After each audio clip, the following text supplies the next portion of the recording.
इस कार्यक्रम के पुण्यार्चक हैं स्वर्गीय डॉक्टर VM सिंघई एवं श्रीमती मीरा देवी सिंघई, श्री मुकेश सिंघई, श्रीमती रश्मि सिंघई, वैभव सिंघई एवं समस्त डॉक्टर VM सिंघई परिवार, Mandsaur, Madhya Pradesh. Firm Vaibhav Builders and Developers, Vijay Real Estates, Vaibhav Construction, Paras Builders and developers.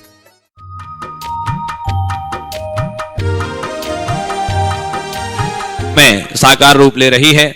निश्चित ही जिन शासन की युगांतकारी प्रभावना करने का एक बहुत बड़ा निमित्त बनेगा गुणायतन। मैं निवेदन करूंगा जो लोग घर बैठकर के जिनवाणी चैनल के माध्यम से इस कार्यक्रम को देख रहे हैं, प्रमाणिक ऐप के माध्यम से, और साथ ही जो लोग प्रत्यक्ष उपस्थित हैं, यदि आज तक आप नहीं जुड़े हैं गुणायतन से तो बंधु मन बनाइए अपना, स्वयं जुड़िए, लोगों को जोड़िए और अपने जीवन में सर्वोत्कृष्ट लगाकर के अपने जीवन की उस चंचल लक्ष्मी का सदुपयोग करते हुए इस जन शासन के पताका को लहराने में, जीवंत रखने में अपना दान और योगदान देकर साधिशय पुण्य का अर्जन कीजिए। बंधु, जैसा कि आपको विदित है, प्रतिदिन लोग गुणायतन से जुड़ रहे हैं, अपने आप को धन्य कर रहे हैं जुड़ करके। आज जिन लोगों ने गुणायतन से जुड़ करके अपने आप को धन्य किया है, मैं कुछ नामों की घोषणा कर रहा हूं। और हमारे बीच में जिन्होंने निर्माण निधि की सदस्यता प्राप्त की, ऐसे श्रावक सृष्टि श्री प्रकाश चंद जैन, श्रीमती बिमला जैन इंदौर से, लखनऊ से Shrimati Shobha Jain Pandya, chief engineer Shri Virendra Kumar Jain PWD, और साथ में दिल्ली से श्रीमती प्रिया जैन, वैभव जैन, सुनीता जैन, समस्त परिवार, इन्होंने निर्माण निधि की सदस्यता प्राप्त की है। बहुत बहुत साधुवाद के प्राप्त हैं, इनका स्वागत, वंदन और अभिनंदन करते हैं। साथ ही निर्माण सारथी के रूप में जिन्होंने जुड़ने का सौभाग्य अर्जित किया है, अशोकनगर मध्य प्रदेश से सिंघई मोती चंद जी, श्री राजेश जी, संदीप जी, मनन जी जैन, समस्त परिवार। सूत्रधार के रूप में जुड़े हैं सागर से चौधरी लक्ष्मी चंद जी, श्रीमती कमला चौधरी, अनिल चौधरी, श्रीमती ज्योति चौधरी, यश चौधरी परिवार, और होशंगाबाद से डॉक्टर प्रदीप कुमार जी, श्रीमती साधना जैन, गौरव जैन, शैली जैन, मनोज जैन, होशंगाबाद, समस्त परिवार। आइए पूज्य गुरुदेव मंचासीन हैं और आज की मांगलिक क्रिया, हाँ, हैदराबाद से हमारे बीच में रमेश जी, गुणमाला जी काला, अभिषेक जी, ऋषिका जी, आशीष जी, स्वाति जी, अरहम, अनिष्का, सर्वज्ञ काला, हैदराबाद, गुणायतन ट्रस्टी, आप आ जाएं। और साथ में सुनील जी गोधा परिवार, सुनील जी गोधा जी, वो भी आ जाएं। और पूज्य गुरुदेव के चरणों में श्रीफल अर्पण करके आशीष प्राप्त करते हुए आज की मांगलिक क्रिया संपन्न करें। और साथ में सुधीर जी बिलाला साहब इंदौर से हमारे बीच में है, गुणायतन ट्रस्टी, वो भी आए और वो भी आज की मांगलिक क्रिया संपन्न करेंगे। आ जाइए, पूज्य गुरुदेव के श्री चरणों में श्रीफल अर्पण करके आशीष प्राप्त करें और तदुपरांत पूज्य आचार्य भगवंत का चित्र अनावरण और दीप प्रज्वलन की मांगलिक क्रिया संपन्न करेंगे। आइए सुधीर जी बिलाला साहब, आप भी आए और शीघ्रता से आचार्य भगवंत के चित्र के समक्ष पहुंचिए। आइए साहब। और हम आज रमेश जी, गुणमाला जी काला, अभिषेक, ऋषिका, आशीष, स्वाति जी, अरहम जी, अनिष्का, सर्वज्ञ काला परिवार, इन्होंने आज साहित्य में 50% डिस्काउंट दिलाने के लिए अपना योगदान भी दिया है। आइए, बहुत बहुत साधुवाद के पात्र हैं। पूज्य आचार्य भगवंत के चित्र अनावरण की मांगलिक क्रिया संपन्न हो रही है। सुधीर जी विलाला और इंदौर से हमारे बीच में हैं, वो भी, और सुनील जी गोधा धर्माबाद से, वो भी सहयोग कर रहे हैं, मांगलिक क्रिया संपन्न कर रहे हैं। आइए दीप प्रज्वलन करें, नीचे से ही वंदना करें। ओम निवेदन है, जब तक आपको बुला नहीं जाए मंच पर, नीचे से ही आप चरण वंदना करें। जिन्वा रुचिर दीप्तिकरम शुभ दीपिकम सकल लोक सुखाकरम उज्ज्वलम तिमिर जाले हरम प्रकरम सदा किल धयामि सुमंगल कम मुदा ओम ह्रीम अज्ञान तिमिरहरम दीपकम प्रज्वलयामि। आइए, अब मैं निवेदन कर रहा हूं कि पूज्य गुरुदेव के कर कमलों में शास्त्र दान का सौभाग्य प्राप्त करें। आज के श्रावक सृष्टि से सभी लोग नीचे से ही दर्शन करें, जिनको मंच पर बुलाए जाए वो ही मंच पर आए। आइए, साथ में भरत जी लट्ठे, हेमंत जी लट्ठे हमारे बीच में हैं, वो भी आ जाएं। हमारे बीच में USA से हैं, बेलगांव USA से, आ जाइए, शास्त्र भेंट करें।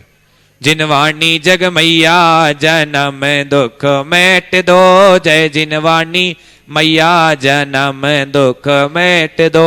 समोसरण स। आइए सबसे पहले रमेश जी गुणमाला जी काला परिवार ये शास्त्र भेंट कर रहे हैं।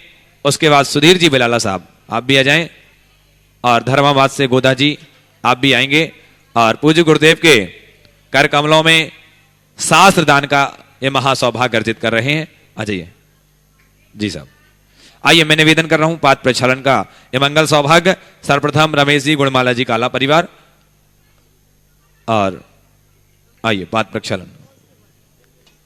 चरणों की धूल को लगाने आया हूँ, चरणों की धूल में लगाने आया हूँ, अपने गुरुदेव को मनाने आया हूँ, चरणों की धूल को लगाने आया। आइए चरणों की सुधीर जी, आइए सुधीर जी बिलाला पर ये साहब इंदौर से गुणायतन ट्रस्टी, अब वो पूज्य गुरुदेव के पदरज को अपने माथे से लगाने का ये महासौभाग्य अर्जित कर रहे हैं। उसके बाद गोधा साहब धर्माबाद से हमारे बीच में, वो भी पाद प्रक्षालन करें। साथ में आ जाइए। तब तक मैं कुछ नामों की और उद्घोषणा कर रहा हूं जिन्होंने गुणायतन से जुड़कर के अपने आप को धन्य किया है। स्तंभ के रूप में जुड़े हैं बेलगांव से श्रीमती तेजामती, अनिल कुमार इंचल, सविता सुधीर, माधुरी जी, विद्यासागर जी, आरती जी, अर्थवर्धन जी, अदिति, गौतम जी, जैन समस्त परिवार। तेंदुखेड़ा से डॉक्टर सचिन मोदी, श्रीमती सविता मोदी, आशुतोष जी, अमिताभ जी, डॉक्टर आकाश जी, अंकुर जी, आराधना जी जैन। साथ में ट्रस्टी के रूप में जुड़े हैं सागर से श्रीमती कृष्णाबाई जैन, धर्मपत्नी स्वर्गीय कन्हैया लाल जी, ब्रह्मचारिणी उषा दीदी, विनोद कुमार जी, दिनेश कुमार जी, संध्या जी, निष्कर्ष जी जैन, ताजपुर वाले सागर से। हैदराबाद से विनोद कुमार, आशा कासलीवाल, अलंकार जी, नमिता जी, तन्मय, अनायरा जी, कासलीवाल परिवार हैदराबाद से ही श्री सुभाष लोहाड़े, श्रीमती छाया लोहाड़े, कमलेश प्रक्षाल, तन्मय लोहाड़े, पूजा राहुल काला, प्रतिमा सेठ, अमित सेठी, पल्लवी अंकित पाटनी, और साथ में ही रमेश जी काला, गुणमाला जी, अभिषेक, ऋषिका, आशीष, स्वाति, अरहम, अनिष्का, सर्वज्ञ काला परिवार। ये सब एक बार जोरदार करतल ध्वनि से सभी का अभिनंदन कीजिए। इन्होंने अपने आप को गुणायतन ट्रस्टी के रूप में संबद्ध किया है। और आज और हमारे बीच में धर्माबाद से श्री सुनील पन्नालाल जी गोधा, जिन्होंने चातुर्मास के दौरान मंगल कलश स्थापना करने का सौभाग्य अर्जित किया था। आइए निवेदन करूंगा पूज्य गुरुदेव के कर कमलों से यह मंगल कलश प्राप्त करें। आ जाइए श्री सुनील पन्नालाल जी गोधा धर्माबाद, और साथ में संस्थापक सदस्य सागर से जो आज संबद्ध हुए हैं। आइए सुनील पन्नालाल जी गोदा धर्मावाद से एक बार जोरदार करतल ध्वनि से अभिनंदन कीजिए। चातुर्मास के दौरान इन्होंने कलश स्थापित करने का सौभाग्य प्राप्त किया था और गुरुदेव के कर कमलों से प्राप्त किया। आइए अब जिन्होंने आज ट्रस्टी के रूप में अपने आप को संबद्ध किया है, मैं उनका नाम ले रहा हूं। सागर से श्री गुलजारी लाल जैन, श्रीमती सुषमा जैन, शिवानी सिंघई, अपूर्व सिंघई समस्त परिवार। यदि हमारे बीच में है तो आ जाएं सब परिवार और पूज्य गुरुदेव के चरणों में श्रीफल अर्पण करके आशीष प्राप्त करें। आइए शाम को ये समय सम्मान की घड़ी को संपन्न करेंगे। अब सीधे सीधे गुरुदेव के चरणों से जुड़ते हैं और गुरुदेव से निवेदन करते हैं कि हे गुरुवर अपनी मंगलमय वाणी से हमें कृतार्थ करें। नमोस्तु गुरुदेव, नमोस्तु गुरुदेव, नमोस्तु गुरुदेव। सभी लोग अपने दोनों हाथ जोड़ लें और मेरे साथ महामंत्र के स्मरण के लिए अपना मानस तैयार करें।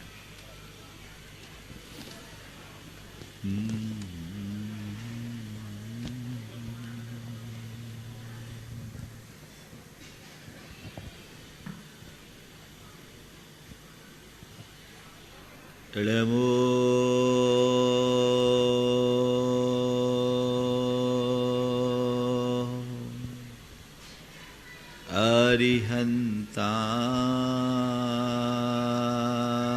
अरिहन्ताणम् नमो अरिहन्ताणम् नमो सिद्धाणम् नमो सिद्धाणम् नमो आयर्याणम् नमो आयर्याणम् नमो उवध्यायाणम् नमो वज्रायाडं अडमोलो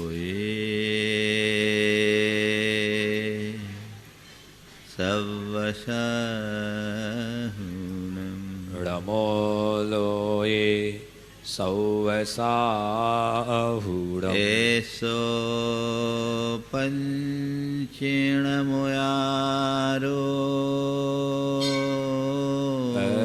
सो पंचडमो यारो सौवपावपनाशिनो सौवपावपनासनो मंगलाळं च सवेशिं मंगलारं च सौवेशिं पढ़मं होय मंगलम पढ़वं होय मंगलम। जय बोलो देवादिदेव 1008 श्री भगवान महावीर स्वामी की जय जय जय। अहिंसा परमो धर्म की जय जय जय। परम पूज आचार्य गुरुवर श्री विद्यासागर जी महाराज की जय जय जय। बोले परम पूज गुणायतन प्रणेता मुनिवर 161 प्रमाण सागर जी महाराज की जय जय जय। मुनिवर 161 रहे सागर जी महाराज की जय जय जय।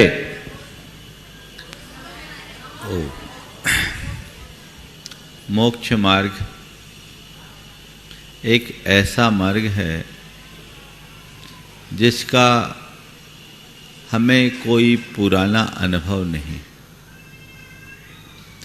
ऐसे मार्ग में स्थिर रहते हुए अपने जीवन को आगे बढ़ाना बहुत कठिन है। जिस रास्ते पर जाने का अनुभव हो उस रास्ते में हमें किसी विशेष आलम्बन की जरूरत नहीं पड़ती, लेकिन जो एकदम अनजान रास्ता हो, दुरूह हो और मंजिल दूर हो, वहाँ हमें कोई न कोई आलम्बन जरूरी होता है। आचार्य कुंद कहते हैं, एक मुनि को संबोध कह रहे हैं कि तुम मुनि बने हो और अपनी मंजिल तक पहुंचना चाहते हो तो अपने साथ 4 आलंबनों को उपकरण के रूप में रखना। मुनियों के पास पीछी कमंडल शास्त्र ये जो चीजें हैं ये तो बाहरी उपकरण है। आचार्य कुंद कह रहे हैं कि तुम 4 ऐसे उपकरण अपने साथ सदैव रखना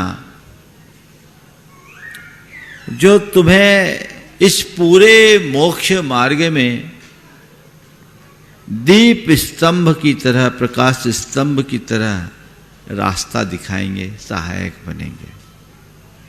और जिन्होंने इन्हें अपना लिया उनका जीवन निश्चित रूप से तरेगा। उसकी तरफ अपनी दृष्टि, वैसी धारणा और वैसी भावना अंतर मन में जगाने की नितांत आवश्यकता है। जो बात आज मुनियों के संदर्भ में कही जा रही है, व्यापक संदर्भ में वह सबके साथ लागू होती है। वे क्या बातें हैं, मैं पहले गाथा का उल्लेख करता हूँ, फिर आप सबसे आज के संदर्भ की कुछ खास बातें जो हम सबके जीवन के लिए बहुत उपयोगी है। उयर्णम जिनमज्ञे लिंगम जहजाद रूप मिधि भनियम गुरुवैनम पिय विनयो सुत्तज्जैनम चपन्नतम। जिन मार्ग में उपकरण, एक मुनि को कहते हैं कि तेरे लिए जो उपकरण है, तेरे मार्ग में जो सहायक है, लिंगम जहजात रूप मिधि भनदम, यह तुमने जो दिगंबर यथाजात रूप निर्गंथ लिंग को धारण किया है, ये तेरा एक बड़ा उपकरण है, इसे अच्छे से संभालना। पहली बात। दूसरी बात, गुरु वचन तेरा बड़ा उपकरण है, इसे संभालना। तीसरा, विनय, विनय का आलम्बन लेना, अपने आप को विनय से जोड़ के रखना, ये तेरा तीसरा आलम्बन है।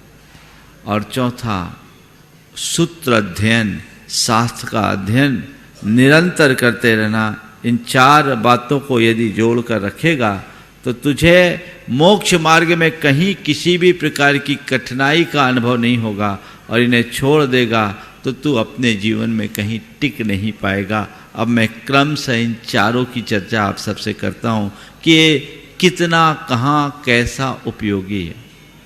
सबसे पहली बात, जहजाद रूप लिंगम। एक मुनि के लिए वो कहा जाता है कि तू मुनि बना है, बड़े सौभाग्य से मुनिपन को पाया है। ये तेरी मुनि मुद्रा कोई साधारण मुद्रा नहीं है, त्रिलोक वंदनीय है, इसे संभाल कर रखना। इसी मुनि वृद्धा मुद्रा के बल पर ही तुझे मुक्ति मिलने वाली है।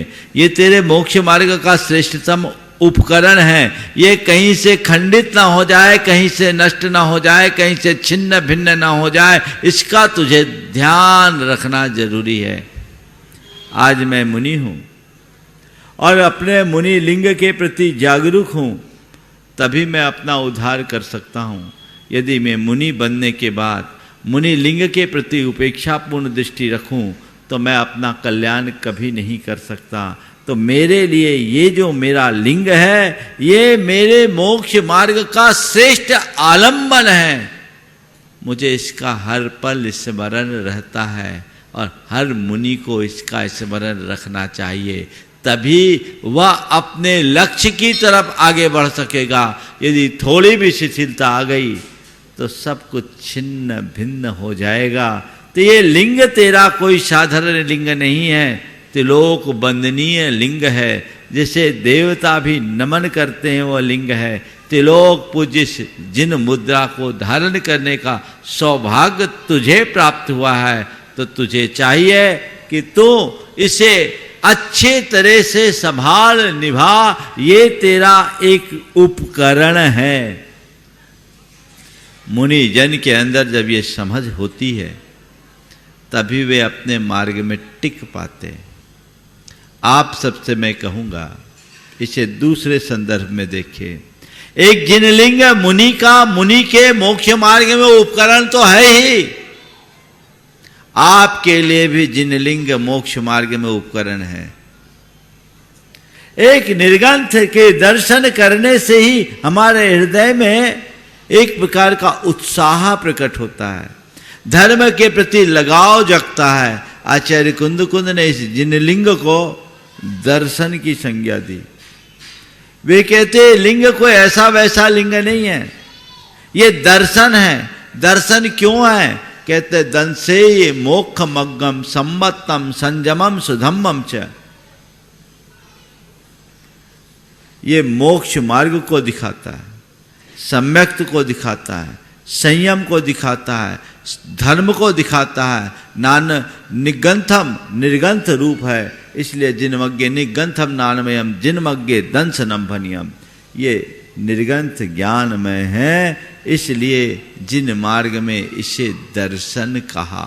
जो मोक्ष मार्ग को दिखा दे वो दर्शन, जो संयम को दिखा दे वो दर्शन, जो धर्म को दिखा दे वो दर्शन। तो ऐसा ये ज्ञान में दर्शन है, ये एक बड़ा उपकरण है। ये यथाजात लिंग सबके लिए उपकरण है, और जिसने उसे उस रूप में स्वीकार लिया वह धन्य हो गया। आप लोग मुनियों की वंदना करते हैं, सेवा करते हैं, क्या सोचकर करते हैं? मुनि राजों के पास आते हैं, क्या सोचकर आते हैं? बोलो, क्या सोचकर आते हैं? महाराज के पास जाएंगे, महाराज बहुत पहुंचे हुए हैं, उनका आशीर्वाद मिलेगा, मेरा सारा काम सर जाएगा।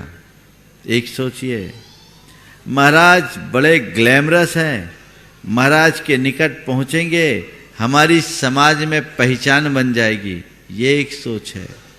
महाराज के पास जाएंगे, उनसे मुझे कुछ प्रेरणा मिलेगी, हम एक रास्ता पाएंगे, ये एक सोच है। और महाराज के पास जाएंगे, मुझे मेरी आत्मा का ज्ञान मिलेगा, मेरा कल्याण का रास्ता खुलेगा, एक सोच है।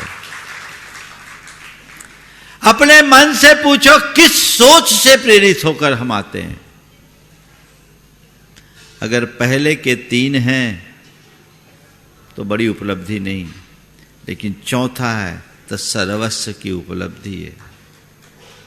मुनि मुद्रा को तुम अपने मोक्ष मार्ग का उपकरण बना लो। मुनि खुद में तो उसे अपना उपकरण मानकर चलता ही है। एक भक्त भी मुनि की शरण में आकर उसे मोक्ष मार्ग का उपकरण वह है जो हमारे लिए उपकार करे, जो हमारे लिए सहायक है, वो उपकरण है। तो इस मुनि की मुद्रा को उपकरण मानो। जिसने माना उसका उद्धार हुआ। मैं गुरु शरण में आया, गुरुदेव के दर्शन किया और पहले ही दिन उनको देखकर उनका हो गया। लगा कि जीवन में इससे अच्छा कोई रूप ही नहीं हो सकता और अब मुझे कुछ करना है तो केवल एक ही काम करना है, इनका हो जाना है। मैं उनका हो गया और आज यहाँ हो गया। मैं उनका हुआ और उन्होंने मुझे अपना बना दिया। जिसने एक निर्ग्रंथ गुरु की शरण पाकर आत्मा का बोध पा लिया, उसका बेड़ा पार हो गया। आप लोग खूब गुरु भक्ति करते हो, किस लिए गुरु भक्ति कर रहे हो उसे समझो। आप लोग बोलते हो जग की नश्वरता का सच्चा दिग्दर्श कराने वाला, बोलते हैं आप लोग। तो गुरु के सानिध्य में आने के बाद संसार की नश्वरता का बोध हो तो मजा है, अन्यथा सब व्यर्थ। ऐसी दृष्टि और भावना अंतर मन में विकसित करे जिससे हमारे जीवन का पथ प्रशस्त हो सके। समझ में आ रही बात? तो पहली बात, जिन मार्ग में ये लिंग उपकरण है। दूसरे अर्थ में आप लोग मुनि मुद्रा, मुनि लिंग तो उपकरण है ही। आप एक गृहस्थ हो और आप मान लीजिए व्रती हो, तो अपने स्वरूप को स्मरण में रखो कि मैं एक गृहस्थ हूं, सदगृहस्थ हूं, मैं जैन हूं, तो मुझे अपने जैनत्व के गौरव को बचा के रखना है। मैं जिन भगवान का अनुयायी हूं तो मुझे अपने उस गौरव को बचा के रखना है, क्योंकि यही स्वरूप मुझे आगे बढ़ने में सहायक बनेगा। जब तक मनुष्य के मन में स्वरूप के प्रति गौरव नहीं होता, तब तक उसका वास्तविक उत्कर्ष नहीं हो सकता। वो गौरव अपने मन में जगाना चाहिए, जिससे जीवन का पथ प्रशस्त हो सके। पहली बात। दूसरी बात, गुरु वैनम।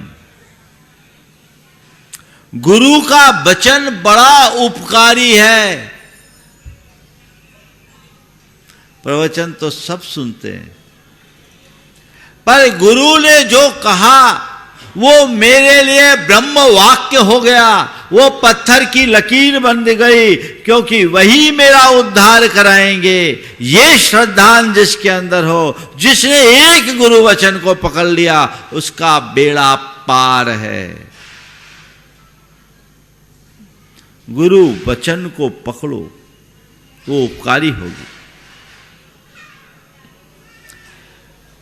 एक जमाने में दीपचंद जी वर्णी नाम के एक साधक थे, बुंदेलखंड में रहते थे। उनका एक शिष्य था ब्रह्मचारी भोला। वो भोला था, उसे सम्मेद शिखर की यात्रा करने की इच्छा हुई। अब पैदल यात्रा करनी थी। गुरु वचन कैसे काम आते वो मैं आपको बता रहा हूं। सम्मेद शिखर की यात्रा करने के लिए जब निकले तो लगा, अपने गुरु से पूछा तो गुरु जानते थे भोला भी है, उदंड भी है, थोड़ा गड़बड़ हो जाए, इतनी लंबी यात्रा है, कहीं परेशानी ना हो। उन्होंने कहा देख तू जा रहा है, जा, तुझे मैं 3 रत्न दे रहा हूं,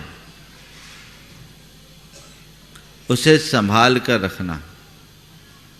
3 रत्न दे रहा हूं, उसे संभाल कर रखना, किसी भी हालत में इसे मत खोना।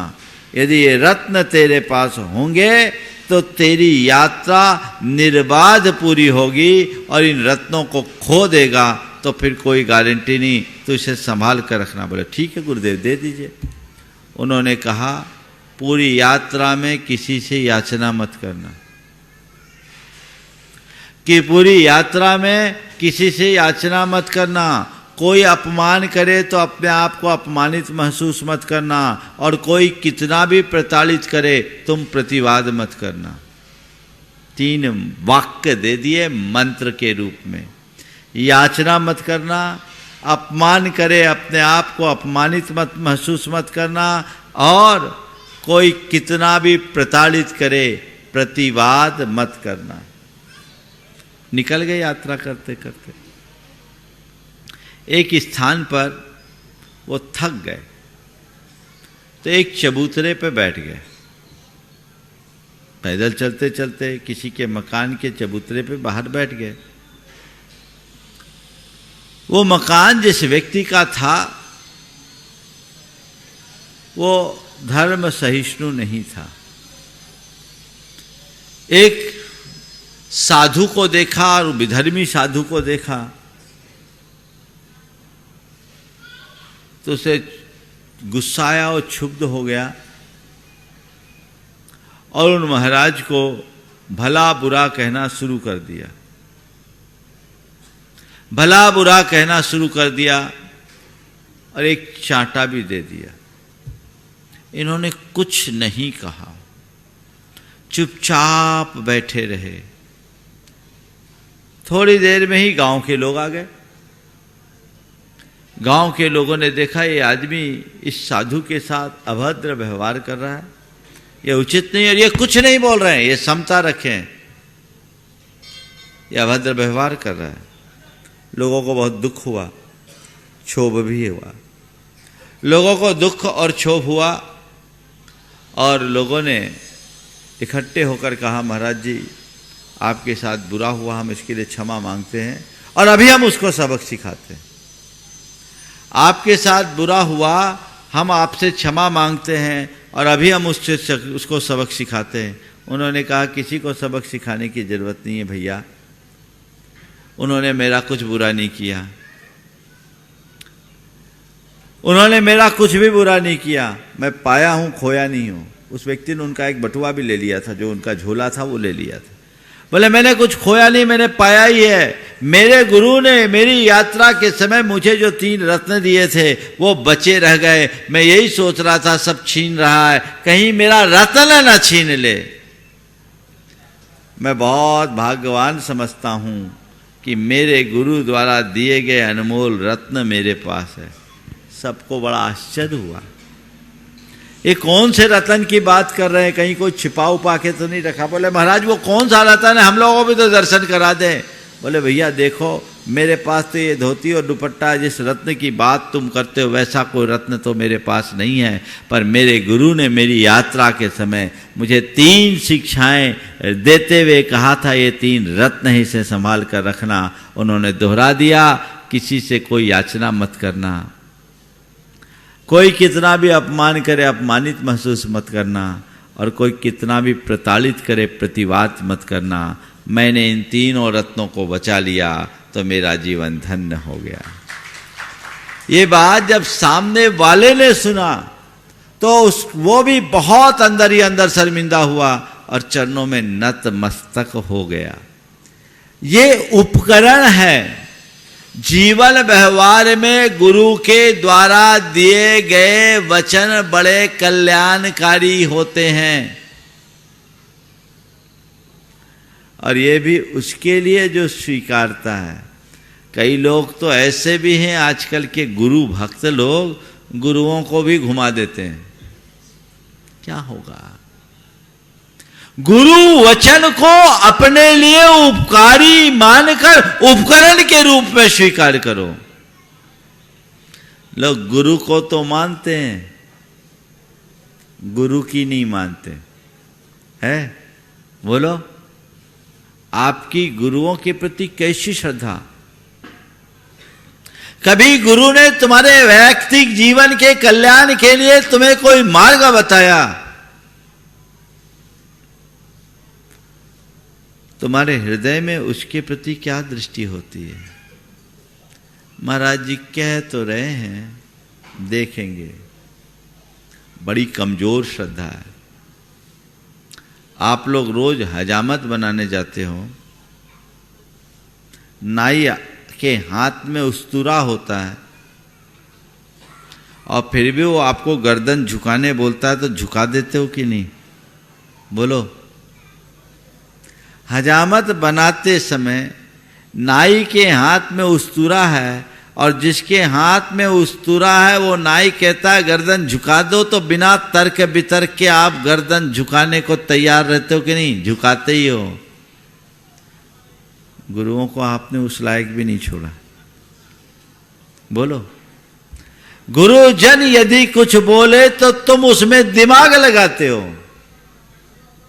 उस नाई के द्वारा उस्तुरा हाथ में रखने के बाद भी तुम गर्दन झुकाने को तैयार हो कि क्योंकि तुम्हें विश्वास है ये कुछ गलत नहीं करेगा। ऐसे ही गुरु अगर कुछ बोले, तुम्हारे मन में ये विश्वास हो इसमें मेरा भला होगा, तो स्वीकारने में कोई देर नहीं। गुरु के वचनों से मेरा भला होगा, ये समझ अपने अंदर विकसित कीजिए,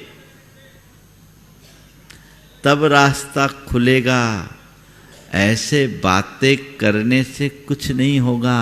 तो गुरु के वचन मेरे लिए मंत्र है। जो कह दिया वो मेरे लिए पत्थर की लकीर हो गई। उसके विषय में मैं कभी सोच भी नहीं सकता। और मैं आपसे के लिए कहता हूं, थोड़ा नीचे आ जाता हूं। कदाचित गुरु ने जो कहा वो न कर पाओ तो भी मैं आप लोगों के लिए क्षमा मानता हूं। गुरु ने जो कहा वो न कर पाओ तो भी क्षमा है, पर गुरु जिस बात का निषेध करे वो कभी मत करना, वह क्षमा होगा। मैं यहीं पर था, 2014 की बात है। एक सज्जन आए, बहुत जुड़े हुए, एक बड़े प्रतिष्ठित परिवार के व्यक्ति।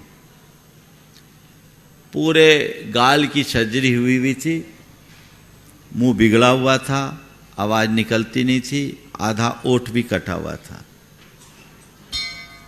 साफ साफ आवाज नहीं आती थी।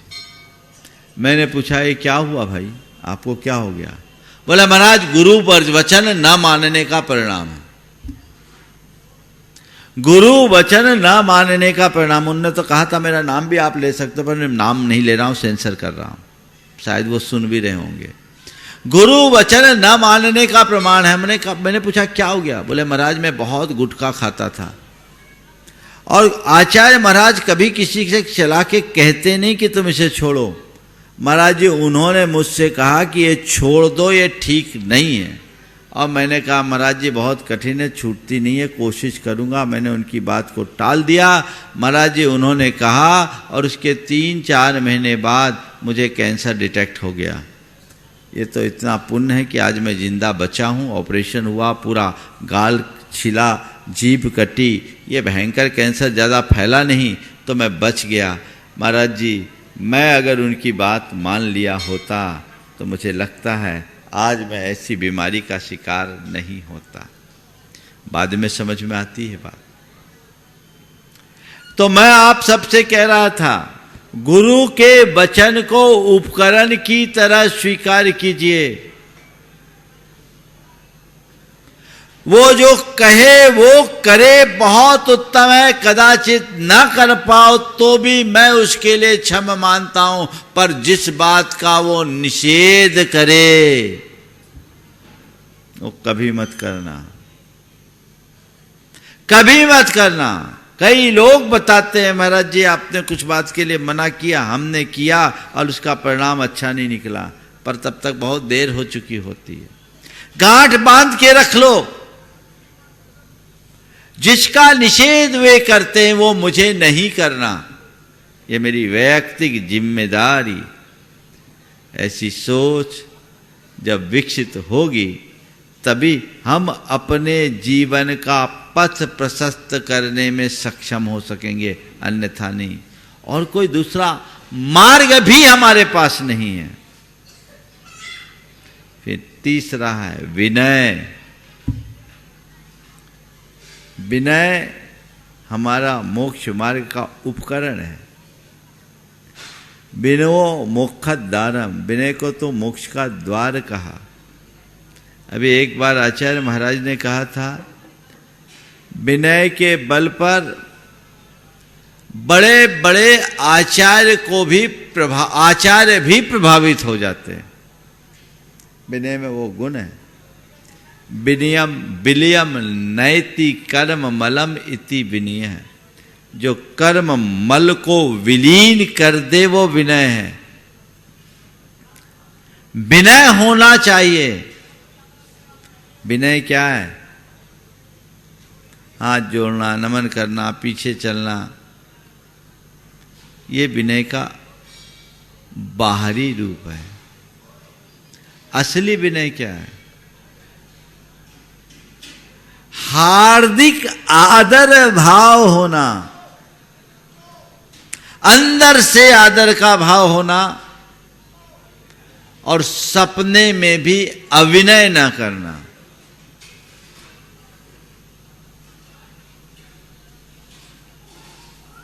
गुरु वचनों का पालन गुरु की सबसे बड़ी विनय है।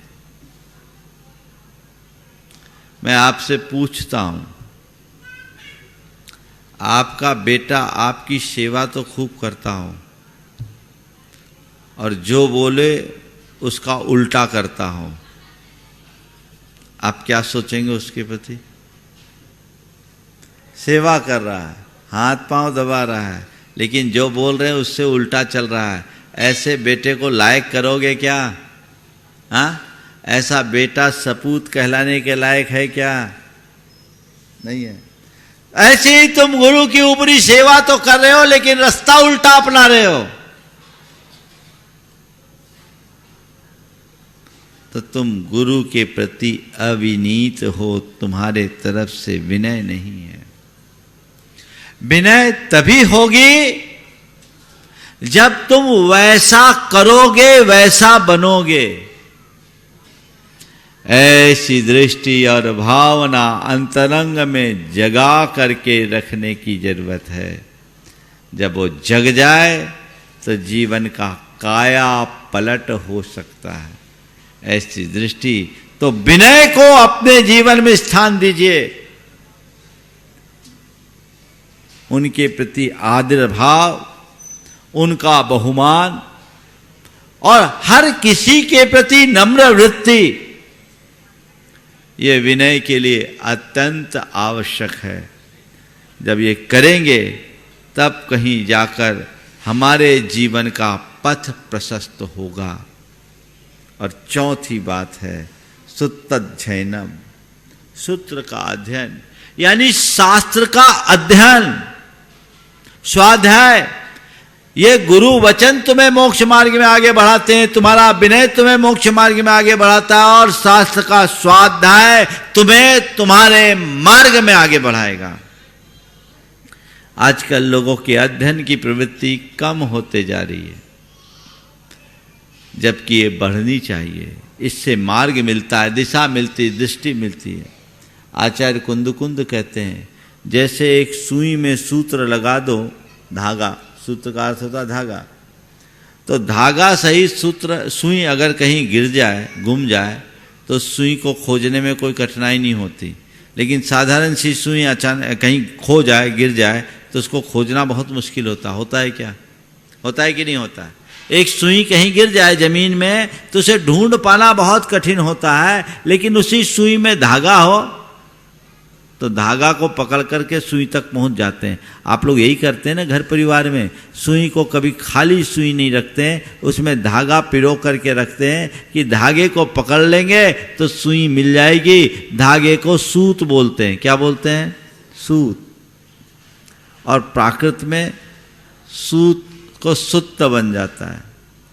तो जैसे सुई जहा ससुत्ता, जैसे सुई, सूत्र सहित सुई, सूत्र यानी धागा, तो सूत्र सहित सुई, जैसे धागे सहित सुई कभी खोती नहीं, वैसे ही जो सूत्र यानी आगम के अध्ययन से जुड़ा है वो संसार में कहीं खोता नहीं।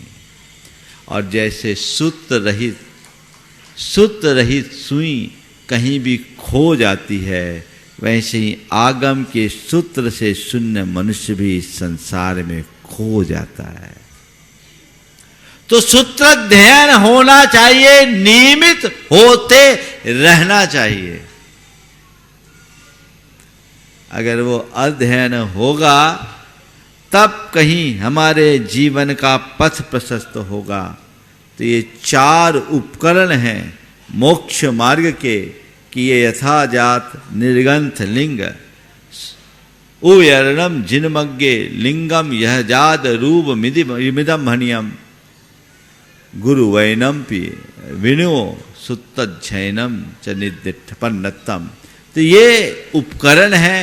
इन चारों उपकरणों के महत्व को हम समझें और अपने जीवन को उसी अनुरूप व्यवस्थित करने का सत प्रयत्न करें ताकि हम मोक्ष मार्ग का लाभ ले सकें। आज यहीं पर विराम दे रहा हूँ। बोलिए परम पूज्य आचार्य गुरुवर श्री विद्यासागर जी महाराज।